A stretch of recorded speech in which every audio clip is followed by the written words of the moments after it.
Hi y'all, my name is Rebecca and welcome to my channel. Welcome to my craft room.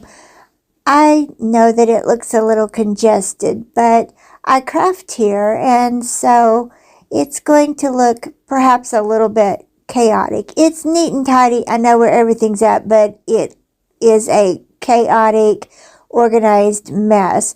I'm going to use the heart that you can find at the Dollar Tree. It's wooden and hobnail. Simply stunning, and they came out with it last year, but they have restocked it in the stores this year. And I'm going to use the wooden, I believe they're called icons. They are laser cut wooden pieces that you can find in the Crafters Square section at the Dollar Tree that I believe are truly beautiful. And I had some left over from a previous project, so I'm going to use those keys.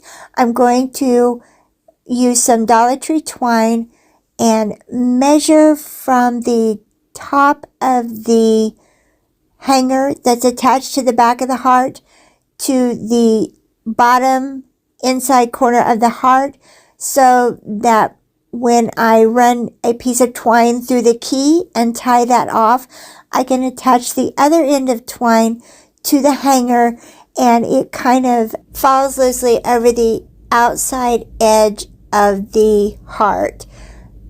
I'm going to use 3 keys, so I'm going to cut my twine in 3 different lengths so that if you want to hang this up or use this as a tabletop decor piece, the hearts kind of dangle in a purposefully random looking fashion, much like my craft room. The piece of twine that I used to tie around the key, I left a little bit of an end to the twine when I cut it, and I just took my fingers and frayed that out so that it would look old, vintage, and bring a little bit of character to the piece so that it would not look brand spanking new.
As soon as I have my hanging pieces in place and I have the twine cut, I did add a little bit of hot glue to the knots so that everything would hang really secure.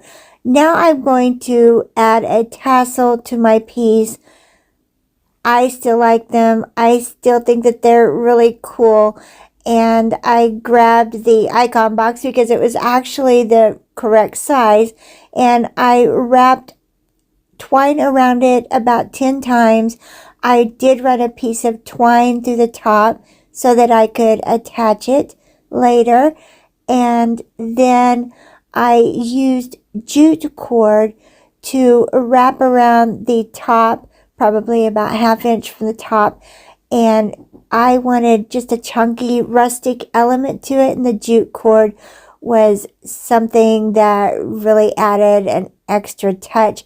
I wrapped it around the tassel top, and then I pinched it off with some needle nose pliers so that it would not come unraveled.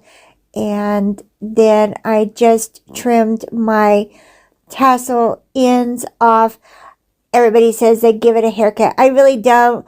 I like it uneven in some places and just kind of rustic, and so I simply just run my scissors through the loops and clip them off. If I have one random longer piece that just does not look appealing, then I will trim that off, but I don't make sure that everything is nice and even. I think it takes away from the character of the piece, because I like that rustic, character driven look, shabby chic, whatever you want to call it. I like that feel to a lot of my pieces. The twine that I had run through the top loop, I'm going to attach that to the hanger and let that just kind of dangle off of the front. And then I'm going to add a bow to the very front. I'm going to use some of the Dollar Tree burlap ribbon that you can find in the Crafters Square section. They don't have it all the time, but when I see it, I will usually buy 2 or 3 rolls of it, because I love the vintage look that this ribbon has.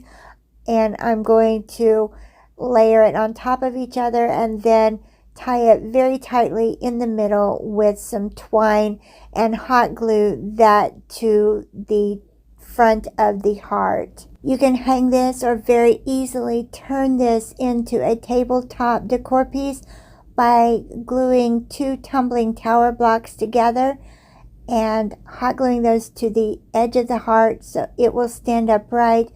I did that, and then I painted it with some Waverly white chalk paint. Thanks so much for hanging out with me. I really do appreciate it. Don't forget to subscribe, hit that bell so that you know when I've uploaded my next video. Give this video a thumbs up. I have created a playlist of neutral Valentine's Day decor pieces, and I will put that in the end cards. If you like something neutral for the Valentine's Day season like I do, then you could maybe get some inspiration and some ideas on something beautiful to create for your own decor. Thank you ever so much for watching Crafts, Laughs, and Chaos, and I'll catch y'all in the next one.